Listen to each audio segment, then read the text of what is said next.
Hi friends, welcome to பாபுல் பூபுல் channel.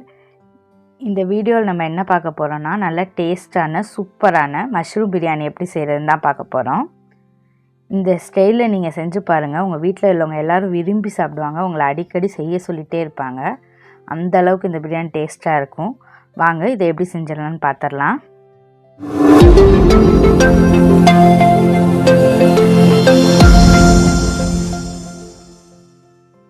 நம்ம வந்துட்டு குக்கரில் தான் செய்ய போகிறோம். ஒரு 2 ஸ்பூன் ஆயில் ஆட் பண்ணிக்கோங்க. ஆயில் கொஞ்சம் லைட்டாக சூடானதுக்கப்புறம் ஒரு 2 ஸ்பூன் கீ ஆட் பண்ணிக்கலாம். கீ ஆட் பண்ணதுக்கப்புறம் இந்த ஆயிலும் கீயும் கொஞ்சம் மெல்ட் ஆகி நல்லா சூடாகட்டும்.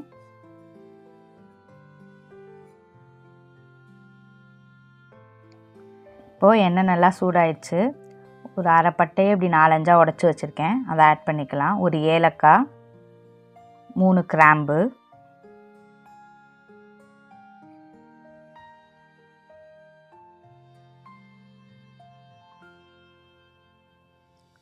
கொஞ்சம் பிரிஞ்சி இலை ஆட் பண்ணிக்கோங்க. ஒரு ஸ்டார் பூ அதை 2ஆக கட் பண்ணி வச்சுருக்கேன், அதையும் ஆட் பண்ணிக்கலாம். கொஞ்சமாக ஒரு 1/4 டீஸ்பூன் போல் சோம்பு ஆட் பண்ணிக்கோங்க. எல்லாம் நல்லா பொரிஞ்சதுக்கப்புறம் நம்ம ஆனியன் ஆட் பண்ணிக்கலாம்.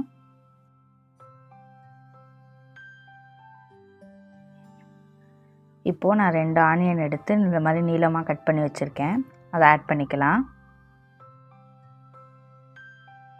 அதுக்கப்புறம் நல்லா எல்லாத்தோடையும் சேர்த்து ஆனியன் ப்ரௌன் கலரில் வர வரைக்கும் நல்லா வதக்கிக்கோங்க. மஷ்ரூம் பிரியாணின்னு இல்லை, எல்லா பிரியாணிக்குமே ஆனியன் கொஞ்சம் நிறையா இருக்கணும். ஆனியன் நல்லா ப்ரௌன் கலரில் வதங்கணும், அதில் தான் டேஸ்ட்டே இருக்குது. ஸோ நல்லா வதக்கிக்கோங்க ஆனியனை.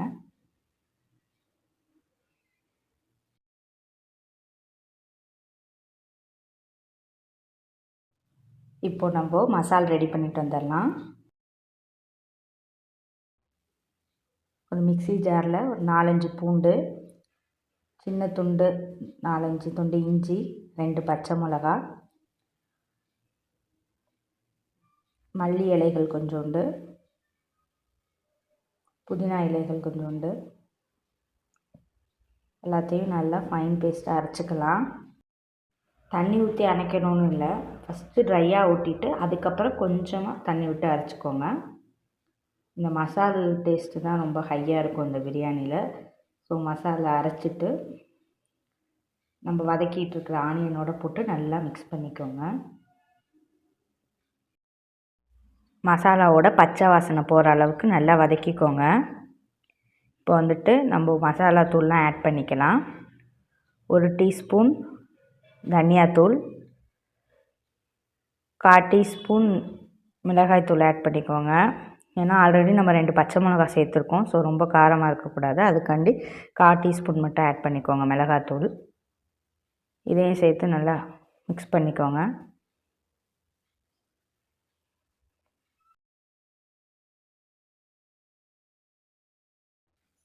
நெக்ஸ்ட்டு ஒரு 1/4 டீஸ்பூன் கரம் மசாலா ஆட் பண்ணிக்கோங்க. இப்போ நல்லா மிக்ஸ் பண்ணிக்கோங்க. அதோட பச்சை வாசனைலாம் போகிற அளவுக்கு நல்லா மிக்ஸ் பண்ணிவிட்டு நெக்ஸ்ட்டு நம்ம மஷ்ரூம் ஆட் பண்ணிக்கலாம். நான் ஒரு 200 கிராம் மஷ்ரூமை இப்படி 2 கட் பண்ணி வச்சுருக்கேன், அதையும் ஆட் பண்ணிக்கலாம். இப்போ நல்லா மிக்ஸ் பண்ணி விடுங்க. மஷ்ரூம் ஆட் பண்ணோன்னே தண்ணி வராது. ஒரு 2 மினிட்ஸ் நல்லா வதக்கிட்டே இருந்திங்கன்னா மஷ்ரூம்லேருந்து நிறையா தண்ணி வரும். அந்த தண்ணி வந்து ட்ரை ஆகிற வரைக்கும் நல்லா மிக்ஸ் பண்ணிக்கோங்க.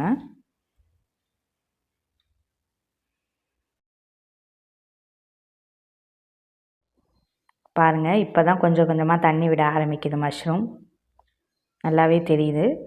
இந்த மாதிரி ஃபுல்லாக தண்ணி ட்ரை ஆகிற வரைக்கும் நல்லா மிக்ஸ் பண்ணிக்கோங்க. தண்ணி ட்ரை ஆனதுக்கப்புறம் தான் நம்ம நெக்ஸ்ட்டு வாட்டர் ஆட் பண்ணிவிட்டு ரைஸ் ஆட் பண்ணணும்.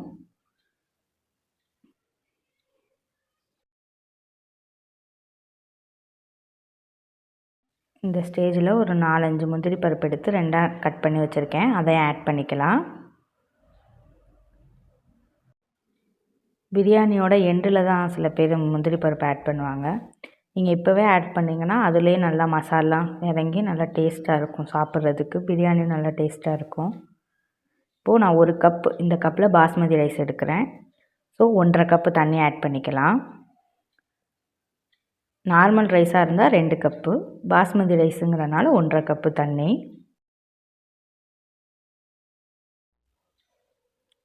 இப்போது தண்ணி ஊற்றி நல்லா மிக்ஸ் பண்ணிக்கோங்க. மிக்ஸ் பண்ணதுக்கப்புறம் ஒரு 2-3 கொதி வந்ததுக்கப்புறம் நம்ம அரிசியை ஆட் பண்ணிக்கலாம். அதுக்கு முன்னாடி கொஞ்சமாக தேவையான அளவு உப்பு ஆட் பண்ணிக்கோங்க. இந்த ஸ்டேஜில் தான் உப்பு ஆட் பண்ணணும். நம்ம ஸ்டார்டிங்லேயே உப்பு ஆட் பண்ணோன்னா மஷ்ரூமில் மட்டும்தான் உப்பு இருக்கும், ரைஸில் இருக்காது. ஸோ இந்த தண்ணி ஊற்றுனதுக்கப்புறம் உப்பு ஆட் பண்ணிக்கோங்க.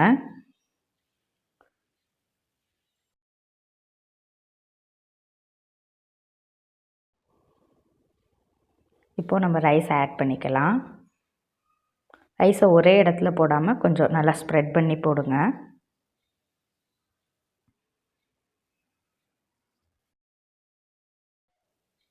பாஸ்மதி ரைஸ் அப்புறம் சீரக சம்பா ரைஸ், இந்த 2 ரைஸுக்கு மட்டும் 1 கப் ரைஸ்னால் 1.5 கப் தண்ணி எடுத்துக்கோங்க.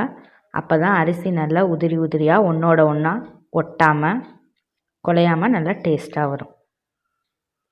நார்மல் ரைஸ்னால் 1க்கு 2 எடுத்துக்கலாம். இந்த பாஸ்மதி ரைஸை நான் நல்லா வாஷ் பண்ணிவிட்டு ஒரு 20 நிமிஷம் ஊற வச்சு எடுத்துக்கிட்டேன். நீங்களும் அந்த மாதிரி 20 நிமிஷத்துக்கு முன்னாடியே ஊற வச்சுருங்க. அதில் ஒரு செட்டு ஆயில் ஊற்றுனீங்கன்னா அரிசி ஒட்டாமல் தனித்தனியாக நல்லா உதிரி உதிரியாக நல்லா டேஸ்ட்டாக இருக்கும். ஸோ ஒரு சொட்டு ஆயில் ஆட் பண்ணிக்கோங்க, ரீஃபைண்ட் ஆயில். ஒரு 2 ஸ்பூன் கேர்டு ஆட் பண்ணிக்கலாம். நல்லா புளிக்காத கெட்டியான கேர்டை ஆட் பண்ணிக்கோங்க. இப்போ நம்ம குக்கரை லாக் பண்ணி வச்சிடலாம்.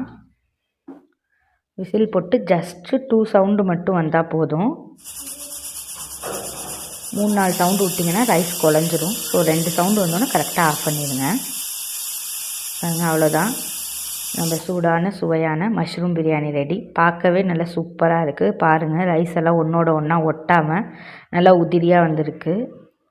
நீங்களும் ட்ரை பண்ணி பாருங்கள். ட்ரை பண்ணி பார்த்து எப்படி இருக்குதுன்னு மறக்காமல் கமெண்ட் பண்ணுங்கள், லைக் பண்ணுங்கள், சப்ஸ்கிரைப் பண்ணுங்கள். தேங்க்ஸ் ஃபார் வாட்சிங்.